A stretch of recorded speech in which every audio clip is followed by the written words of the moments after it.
Good morning friend. তো সকাল সকাল বেরিয়ে পড়েছিলাম ঠাকুর দেখতে, তো স্কুটি নিয়ে। তো টিকন পার্কের ঠাকুরটা সাউথ এভিনিউতে। তো দেখো খুব সুন্দরভাবে প্যান্ডেলটা করেছে, টিনের পুরো। তো তোমরা দেখতেই পারছো কত সুন্দরভাবে বানিয়েছে। সকাল সকাল অতটা ভিড় হয় না, তো সবাই ঘুমাচ্ছে আর আমরা ঠাকুর দেখতে চলে এসেছি। তো দেখতেই পারছো কত সুন্দরভাবে ডিজাইন করেছে এই টিনের উপরে।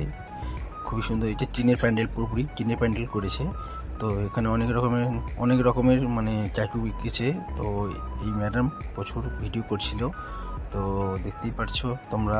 তো সকাল সকাল উঠে আমরা এই কাজ করছি, তো দেখতেই পারছো। দেখো কত সুন্দর, বাহ খুব সুন্দর করেছে, সময় নিয়ে কাজটা করেছে। দেখো